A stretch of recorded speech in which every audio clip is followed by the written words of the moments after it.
जय श्री कृष्णा, राधे राधे। सबसे बड़ा भक्त कौन है? एक बार नारद मुनि जी ने भगवान विष्णु जी से पूछा, हे भगवान, आपका इस समय सबसे प्रिय भक्त कौन है? अब विष्णु तो भगवान हैं, सो वह झट से समझ गए। अपने भक्त नारद मुनि की बात को उनको सब कुछ समझ आ रहा था। वह साफ साफ उस चीज को समझ रहे थे और नारद जी की तरफ देखकर मुस्कुराकर बोले, मेरा सबसे प्रिय भक्त उस गांव का एक मामूली सा किसान है। यह सुनकर नारद मुनि जी अब थोड़ा सा निराश हुए और फिर से एक प्रश्न किया कि हे भगवान, आपका बड़ा भक्त तो मैं हूँ, तो फिर सबसे प्रिय भक्त मैं क्यों नहीं? ऐसा प्रश्न करके नारद जी अब अत्यंत ही दुखी भी दिख रहे थे। तभी भगवान विष्णु ने नारद मुनि जी से कहा, इसका जवाब तो तुम खुद ही दोगे। जाओ, एक दिन उस घर में रहो और फिर सारी बात मुझे बताना। अब नारद मुनि जी सुबह सवेरे मुंह अंधेरे उस किसान के घर जा पहुंचे और उन्होंने देखा अभी अभी किसान जागा है और उसने अब सबसे पहले अपने जानवरों को चारा दिया और फिर वह किसान फिर हाथ मुंह धोए और अपने नित्य दैनिक कार्यों से निवृत्त हुआ और जल्दी जल्दी से वह भगवान का नाम लेना शुरू कर दिया। फिर उसने रूखी सूखी रोटी खाकर जल्दी जल्दी अपने खेतों पर चला गया। सारा दिन खेतों में उस किसान ने काम किया और शाम को जब वह किसान घर वापस आया, फिर से उसने जानवरों को अपनी अपनी जगह पर बांधा और उन्हें चारा पानी दिया और हाथ मुंह धोए कुल्ला किया।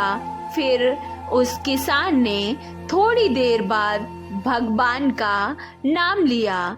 फिर अपने परिवार के संग बैठकर खाना खाया और कुछ देर परिवार से बातें की। फिर वह किसान सो गया। अब सारा दिन यह सब देखकर नारद मुनि जी भगवान विष्णु के पास वापस गए और उनसे उन्होंने उस किसान का सारा हाल कह सुनाया और बोले, भगवान, मैं आज सारा दिन उस किसान के संग रहा, लेकिन वो तो ढंग से आपका नाम भी नहीं ले सकता है। उसने थोड़ी देर सुबह आपके नाम का स्मरण किया और फिर थोड़ी देर शाम को, और वो जल्दी जल्दी आपका ध्यान भी किया। और मैं तो 24 घंटे सिर्फ आपके नाम को ही जपता हूँ, आपका ही ध्यान करता हूँ। क्या अब भी आपका सबसे प्रिय भक्त वह गरीब किसान ही है?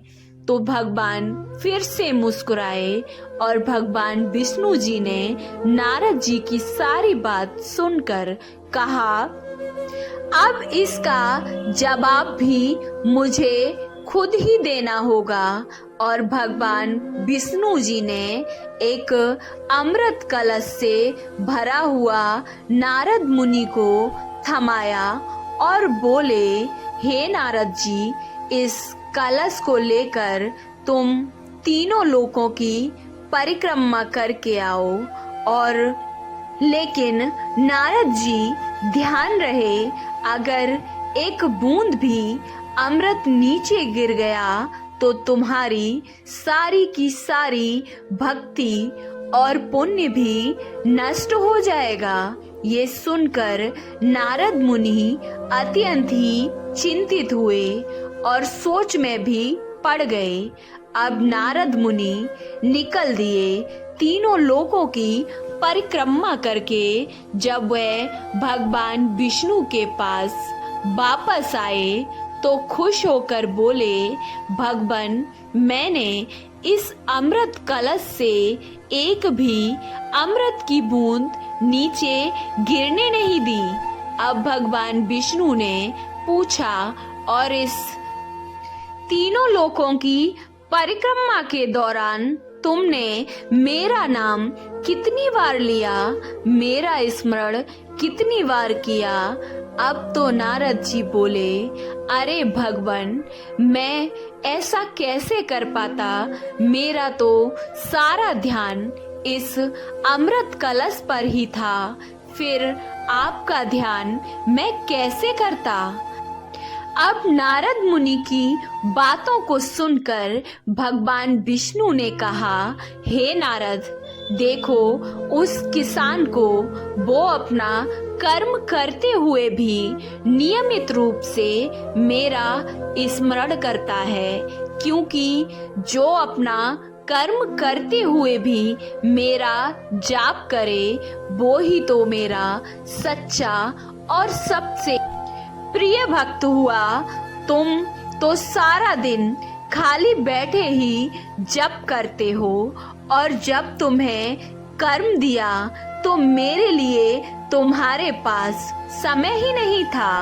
अब तो नारद मुनि को सब कुछ साफ साफ समझ आ गया और भगवान के चरण पकड़कर बोले कि हे भगवान, अब मैं सब कुछ साफ साफ समझ चुका हूँ। आपने मेरा तो अहंकार तोड़ दिया है। आप तो धन्य हैं। आपको ये कहानी कैसी लगी? अच्छी लगी तो वीडियो को लाइक, चैनल को सब्सक्राइब करना ना भूलें और कमेंट बॉक्स में जय श्री कृष्णा राधे राधे अवश्य लिखें। जय श्री कृष्णा राधे राधे।